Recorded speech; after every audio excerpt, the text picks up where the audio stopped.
고린도전서 4장 1절 2절 말씀.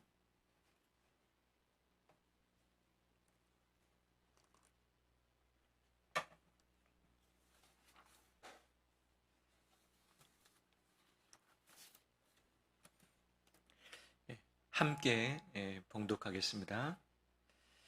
사람이 마땅히 우리를 그리스도의 일꾼이요 하나님의 비밀을 맡은 자로 여길지어다. 그리고 맡은 자들에게 구할 것은 충성이니라. 아멘. 서로 고백할까요? 한 주간 고생하셨습니다. 잘 오셨습니다.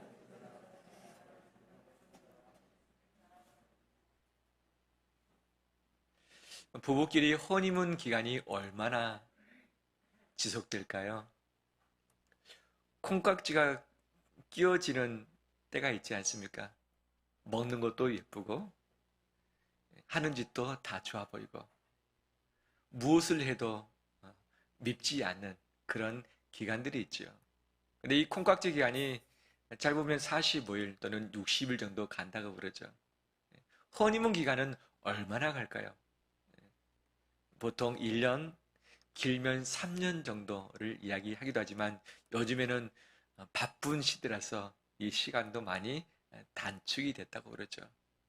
허니문 기간이 끝나면 이제 그 다음 무엇이 펼쳐집니까? 우리 이미 결혼하신 우리 장로님들이 한번 말씀해 주십시오. 봄날 같은 시간이 지나면 무엇이 옵니까? 예, 서로의 단점이 보이기 시작하고 내가 이런 사람하고 결혼했나? 이런 단점이 있네? 라고 하면서 실망도 하고 내가 몇 번 말을 하고 내 요청을 했음에도 불구하고 들어주지 않으면 다음에 어떤 마음이 듭니까? 그래서 같이 가야 되나? 함께 한 집에 머무를 수 있겠는가? 라고 하는 그 갈등들이 반드시 나타나죠. 근데 그 위기를 딛고 일어서면 성숙함 가운데 나가게 되지만 그 위기를 딛지 못하면 결국은 서로 등을 질 수밖에 없는 결과를 낳기도 하는 거죠. 근데 이것이 모습이 이 시대에 너무나도 자연스러운 모습이 되어버리고 말았습니다. 서로 결혼식을 통해서 언약을 맺지만 그 언약에 대해서 마지막까지 책임을 지기가 쉽지 않은 시대이고 직장을 다니지만 평생 직장이라는 개념도 이미 사라졌죠. 교회에 소속돼서 섬기지만 평생토록 그 교회에 소속돼서 주님이 나를 부르실 때까지 내가 머물겠다는 것도 역시 쉽지 않은 우리 교회 생활이 되고 말았죠. 오늘 본문에서 바울이 고백을 합니다. 어떤 관계에 있었는가? 2차 전도 여행 때에 하나님의 인도하심 가운데 고린도에 갔습니다. 본래 계획도 없었던 곳입니다. 처음에 힘들었습니다. 전도하기도 힘들고 교회 세우기에 정말 힘들었던 거죠. 그래서 다른 지역보다 훨씬 더 많은 기간 1년 6개월 동안 머물면서 교회를 세워놨습니다. 근데 하나님의 인도하심에 따라서 그 교회를 떠나서 다른 곳에 가서 복음 전파를 했죠. 그런데 들려오는 소식이 심상치 않습니다. 자기들끼리 갈등이 나타났다는 거예요. 그 중에는 바울을 반대하는 사람도 나타났다. 있을 때는 바울을 믿고 따랐는데 바울이 지나가고 나니까 뒤에서 험담을 하는 거죠. 야, 바울 진짜 사도 맞냐? 예수님이 살아계셨을 때 12제자 중에 포함이 안 됐는데 왜 자기가 사도라고 이야기를 하지? 예수님께 직접 훈련을 안 받았는데 왜 예수님의 제자라고 말하지? 사도가 아니다. 그렇기 때문에 바울이 말했던 그 말도 진실이 아닐 수 있다. 라고 하면서 바울을 등지고 의심하는 무리들이 교회 가운데 있었던 거죠. 갈등도 있었고 의심도 있었기 때문에 교회 안에 수많은 또 다른 문제들이 다 불거진 거예요. 교회에서 생길 수 있는 모든 문제가 이 고린도 교회의 백화점처럼 다 일어났습니다. 들려오는 소식이 좋지 않습니다. 이때 바울은 직접 가서 해명도 하고 싶고 다시 가르쳐주고도 싶고 바로 잡아주고 싶은 마음이 있었습니다. 하지만 갈 수 없는 처지였습니다. 그래서 편지를 쓰는 거죠. 우리는 그리스도의 일꾼이요 하나님의 비밀을 맡은 자다. 맡은 자들에게 구할 것은 바로 충성이니라 하면서 자기 고백을 하는 거죠. 나를 좋아하는 사람은 함께 머물 수 있죠. 그렇지만 나를 싫어하는 사람, 나를 의심하는 사람, 오해하는 사람과 같이 있기는 너무나도 어렵습니다. 고린도 교회를 세우기는 했지만 이 바울을 등지는 사람, 의심하는 사람이 있었던 그곳을 향해서 바울의 마음이 상당히 좋지 않았습니다. 그래서 그래 됐다. 너희들은 너희들끼리 가라. 나는 내 길을 가겠다. 이제 내가 너희를 관심 안 두겠다. 나는 다른 지역에 신경 쓸 교회가 많기 때문에 나는 그곳에 가서 하면 된다.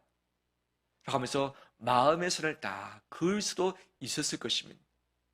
그렇지만 바울은 그 내막 사연을 아직은 모르기 때문에 편지를 써서 미리 그들에게 자기의 생각을 말하고 있는 거죠. 세 가지를 말합니다. 첫 번째, 따라서 합니다. 우리는 그리스도의 일꾼이요. 우리는 그리스도의 일꾼이요. 자기를 의심하고 받지 않는 갈등 가운데 있는, 배척당하고 있는 그 상황에서 내가 누구이고 우리가 누구인지를 고백을 하는 거죠. 그리스도의 일꾼이다 라고 하는 거죠. 그래서 일꾼이라는 단어가 상당히 인상적입니다. 휘페레테스라는 단어인데 휘포 단어하고 그 다음에 이 에테레스라는 단어가 같이 있는 거죠. 휘포는 뭐뭐 아래에, 그 다음에 노 젓는 사람을 의미합니다. 이 바울이 살았을 시대는 이 육로보다는 해상로가 상당히 발달되었고, 그 다음에 이 범선, 여객선뿐만 아니라 무역선 또는 전함 역시 해군력이 육군보다는 훨씬 더 막강한 때였습니다. 해상전투에서 이기면 승리합니다. 하지만 해상전에서 지면 끝나는 거죠. 근데 범선은 바람을 이용해서 이동합니다. 그런데 이 전투함 같은 경우는 바람만을 이용해서 움직일 수 없습니다. 왜? 적군이 있으면 전진도 하고 후진도 하고 갑자기 우측으로 갔다가 좌측 갔다가 속도를 빨리 했다 늦게 했다 해야 하는데 바람을 기다릴 수는 없기 때문에 바로 배 밑바닥에 노를 준비해서 노 젓는 사람을 고용을 하는 거죠. 이순신 장군이 만든 배가 무엇이죠? 거북선이죠. 거북선도 노 젓는 배 아니겠습니까? 그 밑에 군사들이 노를 젓습니다. 근데 로마 시대에 노 젓는 사람은 대부분이 노예였습니다. 배너라는 영화를 보면 아시겠지만 이 주로 아프리카 지역에서 잡혀온 흑인들이 발에 착고 쇠사슬을 묶인 상황에서 노를 젓는 거죠. 앞으로 전진 무조건 졌습니다. 왼쪽만 져라 왼쪽 졌습니다. 좌회전하면 우측만 졌습니다. 후진하면 반대로 졌습니다. 그 밑에서 노 젓을 때 뜨거운 여름 날씨면 얼마나 숨이 답답하겠습니까? 그 영화에 보면 그냥 속옷만 입고서 온몸에 무통을 다 보고 사지 않습니다. 왜냐하면 노졌는데 땀도 나고 힘도 들고 너무나도 감당이 쉽지 않기 때문에. 근데 전투를 하다 보면 어떤 일이 발생할까요? 1시간, 2시간 만에 끝나지 않는 전투이면 계속 노전. 앞으로 갔다 뒤로 갔다 좌측 갔다 우측 갔다 쉬었다 또 다시 했다. 하다 보면 배가 고플 때가 있을까요? 있죠. 배고프니까 밥 좀 주세요. 밥 주면 밥 먹고 하겠습니다. 이것이 전투 상황에서는 가능합니까? 아니죠. 화장실 가고 싶은데 내 발에 이 착고를 끌려주면 내가 화장실 갔다가 와서 다시 적겠습니다. 이것이 가능했을까요? 아니었겠죠. 그러면 자기 볼일을 어떻게 감당했을까? 아마 노점에서 있는 자리에서 볼일을 보았을 것이다. 누가 치웁니까? 치우지 못합니다. 전쟁이 끝날 때까지 그 냄새 다 맡으면서 땀 흘리면서 감당하는 거죠. 나하고 좋은 사람이 옆에 앉아서 노를 저면 그래서 서로 힘을 내서 막 하지 않겠습니까? 근데 어느 날 보니까 나하고 원수지간, 나하고 한참 싸웠던 사람이 옆에 딱 배치가 됐어요. 같이 하루 종일 노졌는데 옆에서 얼마나 신경질 나고 막 더 어렵겠습니다. 함장님, 제발 이 옆에 있는 사람 좀 바꿔주세요. 바꿔주세요. 그러면 함장이 그것을 바꿔줄까요? 아니겠죠. 배 밑에서 놓아줬는 사람이라는 의미가 일꾼이라는 의미인 거죠. 주의 일을 감당하다 보면, 하나님 나라를 위해서 애를 쓰다 보면 지칠 때가 있습니다. 배고플 때가 있습니다. 화장실 가야 할 때가 있습니다. 쉬고 싶을 때가 있습니다. 내 옆에서 함께 노젓는 사람이 너무 기분 나빠서 이 사람하고는 노를 젓기도 싫은 이 마음의 분노가 끌어오를 때가 있습니다. 밥 못 먹을 때 어떻습니까? 신경질 나죠. 눈이 핑핑 막 돌아가지 않습니까? 내가 노졌다가 한참 하고 있는데 볼일을 봤어요. 그 상황에서 노력해서 젓는다는 것이 얼마나 고달픈 일입니까? 그런데 함장의 명령에 따라서 노를 젓는 그 자가 일꾼이라는 거죠. 바울 사도 주의를 감당하다가 고린도 교회 관계에 있어서 좋을 때가 있었지만 지금은 좋지 않습니다. 갈등 관계에 있습니다. 오해 가운데 있습니다. 핍박받는 가운데도 있을 수 있습니다. 하지만 나는 그리스도의 일꾼일 뿐이다. 내가 너희를 포기치 않는다. 나는 그럼에도 불구하고 주님을 위해서 노를 젓겠다. 너희를 위해서 내가 애를 쓰겠다. 너희를 포기치 않겠다. 라고 고백을 하고 있는 거죠. 나는 어떻습니까? 나는 그리스도의 일꾼입니까? 예수 그리스도의 큰 배를 위해서 노젓는 사람입니까? 아니면 나의 선택에 따라서, 내 상황에 따라서 젓기도 하고 안 젓기도 하고, 오늘은 이 배 탔다가 내일은 저 배 탔다가 내 취향에 따라서 배를 옮겨 다니면서 너를 젓고 싶은 마음이 있습니까? 오직 일꾼은 명령에 따라서 움직이고 명령에 따라서 스탑하는 자임을 믿습니다. 내 처지, 내 상황, 내 마음, 내 기분이 아니라 명령 하나에 움직이는 자가 그리스도의 일꾼임을 믿습니다. 그 명령에 따라서 지금 예배 자리에 와 있는 줄 믿습니다. 우리 모두는 그리스도의 일꾼입니다. 그리스도의 일꾼입니다. 다시 고백해 볼까요? 나는 그리스도의 일꾼입니다. 나는 그리스도의 일꾼입니다. 이것을 우리 가슴에 꼭 새기길 소망합니다. 일꾼이라는 대상, 바로 두 번째 말씀하고 있죠. 1절 하반절에 하나님의 비밀을 맡은 자로 여길지어다. 하나님의 비밀을 맡았다. 일꾼인데 무엇을 맡는 일꾼인가? 하나님의 비밀을 맡았다. 그래서 이 맡는 자라는 단어는 오이코노모스라는, 오이코스라는 것은 집이고 노모스라는 건 사람인 것입니다. 집안일을 맡아 일하는 사람이 바로 맡는 자이죠. 이 다른 복음서, 다른 서신서에서는 이것을 집사라고 표현을 하기도 합니다.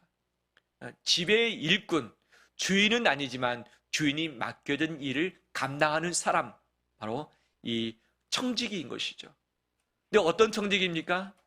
하나님의 비밀을 맡은 자, 왕의 비밀을 맡은 특별한 대사, 사명 가진 자가 바로 청지기라는 것을 이야기를 하고 있습니다. 그러면 그 비밀이 무엇인가? 여러 해석이 있습니다. 그 비밀은 하나님의 은혜의 경륜이다. 예수 그리스도의 복음이다. 예수 그리스도 자신이다 라고 하는 거죠. 이 바울의 사역을 두고 봤을 때 하나님의 비밀을 맡은 자, 즉 하나님께서 맡기신 일이 있는데 그것이 무엇이냐? 하나님 나라를 세워가면서 복음 전하는 자, 예수 그리스도와 그분의 복음을 증가하는 이 사명이 바로 청지기로 주어졌다는 것을 고백을 하고 있는 것이죠. 이것이 바울 사도의 인생 방향이었습니다. 그래서 바울 사도는 1차 전도여행, 2차 전도여행, 3차, 4차 계속 돌아다니는 일을 하고 있지만, 변화가 있지만 이 대륙 저 대륙, 헬라인, 로마인, 그 다음에 이 유대인들 관계없이 다 전하지만 그가 놓치지 않고 있는 그 뭔가가 있었습니다. 그것이 하나님의 비밀이었습니다. 하나님의 비밀. 사하라 사막 서쪽의 중심이라는 마을이 있습니다. 예전의 이야기인데 그 마을 사람은 외부인들과 접촉을 한 적이 없습니다. 왜? 그 사하라 사막 그 지역을 벗어나 본 적이 없기 때문에 많은 사람이 시도했습니다. 아마 우리가 사는 이 사회 말고 다른 데가 있을 것이다. 이 사막 말고 다른 데 가보자. 라고 해서 많이 출발을 하고 탈출했지만 다 실패했습니다. 한참 걷다 보면 다시 자기 마을에 와 있는 거예요. 그런데 하루는 레빈이라는 사람이 그 마을에 찾아왔습니다. 처음으로 외부인이 들어온 거죠. 어떻게 들어왔느냐? 레빈이 내가 그냥 찾아왔다. 다른 곳 나가본 적 없느냐? 우리가 탈출해 본 적이 없다. 하려고 했는데 다 실패했다. 그걸 레빈이 한번 도전했습니다. 그는 3일째 됐을 때 그 사하라 사막을 탈출을 할 수 있었습니다. 그러고 나서 다시 돌아왔습니다. 나는 탈출이 성공했는데 왜 당신은 안 했는가? 그래서 청년 한 명을 뽑았습니다. 당신이 앞장서봐라. 내가 뒤따라 가 볼 테니까. 문제를 파악해야 되지 않겠습니까? 건장한 청년이 앞장서 갔습니다. 뒤따라 갔습니다. 하루 이틀 3일 4일 일주일 11일이 됐습니다. 근데 다시 자기 마을로 돌아온 거죠. 아마 구조가 이 도는 구조였던 것 같습니다. 실패했다고 그런 고백했습니다. 네, 그 레빈이라는 사람이 아니다. 성공할 수 있다. 당신이 놓친 것이 있다. 무엇이냐? 북극성을 위해 보지 않았느냐? 북극성. 밤에 보이는 북극성. 이것을 보면 탈출할 수 있다. 방향을 잡으면 탈출할 수 있는데 왜 방향을 잡지 못했느냐? 다시 청년과 함께 여행을 떠났습니다. 북극성을 보는 방법을 배웠습니다. 그 다음에 이 사하라 사막을 드디어 탈출했습니다. 할렐루야. 그 청년이 돌아왔습니다. 마을 주민들에게 이곳을 탈출할 수 있는 방법을 내가 터득했다. 바로 움직이지 않는, 영원히 변치 않는 방향의 이정표인 북극성을 보면 된다 라고 했죠. 그 마을에 그 청년 동상이 세워졌습니다. 그 동상 아래에 이런 글귀가 쓰여져 있죠. 새로운 인생은 방향을 찾음으로써 시작된다는 것이죠. 살다 보면 부부끼리 얽힐 때가 있습니다. 가족끼리 문제가 꼬일 때가 있습니다. 교인들끼리 교회에서 봉사하다가 헌신하다가 마음 상한 일, 섭섭한 일, 시험 들은 일, 지친 일 얼마나 많이 있겠습니까? 이 사회 시대가 교회를 인정하지 않고 신뢰를 하지 않는 상황에서 신앙생활을 해나가는 것도 역시 고통일 수 있는 것이죠. 어떤 일이 내가 애를 쓰면 풀 수 있습니다. 하지만 내 안에서 답을 찾아보는데 답이 없고 너 안에서 답을 찾고자 그러는데 그 답도 없고 서로 힘써 애를 쓰지만 풀리기보다는 도리어 엉켜버리는 일들이 얼마나 많이 있는지요. 애를 쓰다가 포기할 때가 있습니다. 애를 쓰다가 남남이 될 때가 있지요. 영원히 풀 수 없는 상처 가운데 머물 때가 있지요. 어떻게 해야 될 것인가? 바울 사도 그의 인생 여정을 통해서 꼬여버린 수많은 일들이 있었고 교회의 관계에 어려움이 있었는데 어떻게 풀어냈는가? 바로 하나님의 비밀을 맡은 자라고 본인은 고백을 하고 있다. 하나님의 비밀이 누구냐? 예수 그리스도라는 거죠. 예수 그리스도 방향을 붙들 때에 영원히 변치 않는 분을 바라보고서 나갈 때에 풀리지 않는 문제가 없고 해결치 않을 문제가 없는 줄 믿습니다. 우리 관계를 어떻게 풀 것인가? 내 시험거리 문제를 어떻게 풀어갈 것인가? 바로 그것은 내 안에 답이 없고 너 안에 답이 없습니다. 오직 예수 그리스도밖에 없는 줄 믿습니다. 변치 않으시는 그분을 바라보면서 걷다 보면 우리 인생 광야 사막을 탈출하게 될 줄 믿습니다. 그때가 언제인지 모르지만 결국 주님 때문에 우리는 새로운 세상을 향해서 전진할 수 있게 됨을 믿습니다. 세 번째 2절 말씀입니다. 같이 읽어볼까요? 그리고 맡은 자들에게 구할 것은 충성이니라. 아멘. 맡은 자 역시 청지기 오이콧노모스라는 단어를 쓰고 있죠. 청지기에게 하나님께서 무엇을 요구하시는가? 그것은 능력이 아니라 무엇이다? 충성이라는 것. 충성. 충성의 단어는 우리가 알고 있는 것처럼 변하지 않는, 처음과 마지막이 동일한, 흔들리지 않는 믿을 만한의 의미가 이 안에 담겨져 있는 것이죠.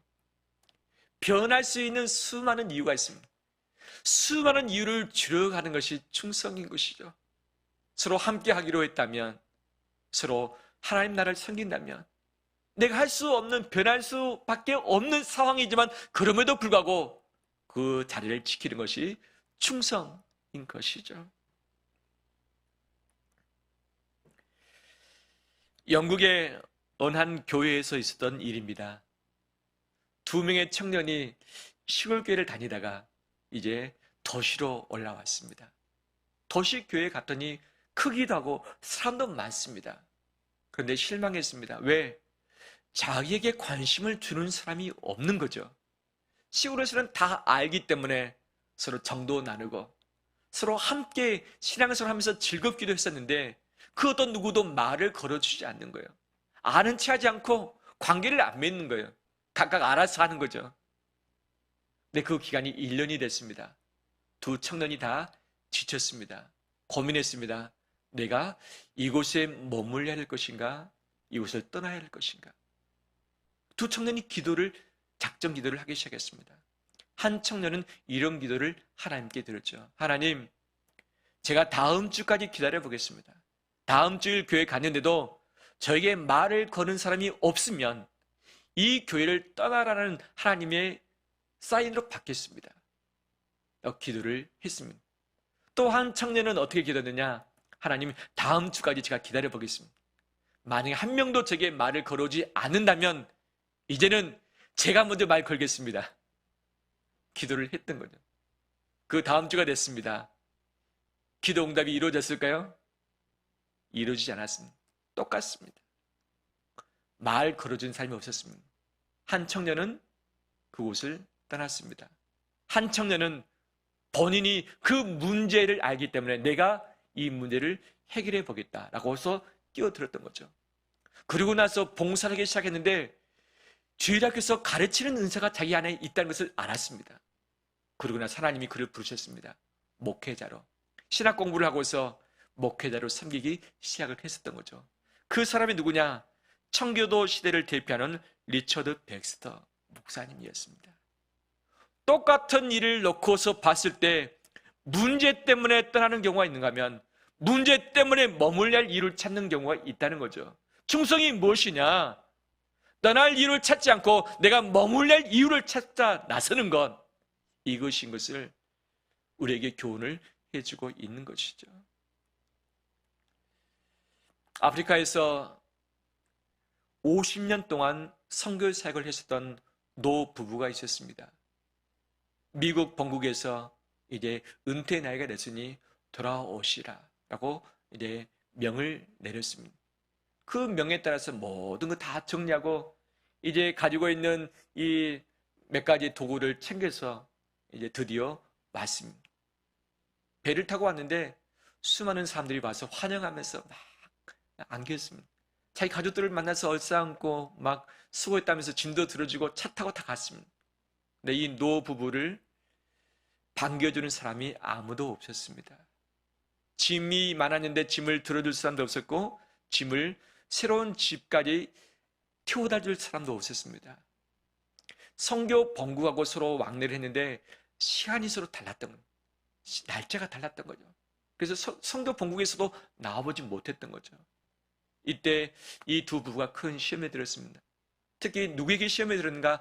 하나님께 시험 들었습니다. 하나님, 제가 50년 동안 제 평생을 바쳤는데 제 이 마지막 이 꼴이 무엇입니까? 제가 이 꼴 보려고 죄를 감당했는가요? 왜 아무도 나와보지도 않고 안내를 하지도 않습니다. 제 마지막에 이런 이런 비참한 모습인가요? 라고 질문을 하기 시작했고 그 다음에 이 남자 선교사님이 마음에 우울증까지 걸리게 됐습니다. 하루는 그 아내가 말했습니다. 하나님께 기도해 보세요.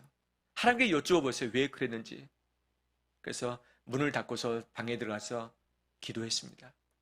그리고 나서 웃는 모습으로 나왔습니다. 하나님이 뭐라고 응답하셨는가? 하나님 이렇게 응답을 하셨다 그럽니다. 너는 아직 집에 온 것이 아니야.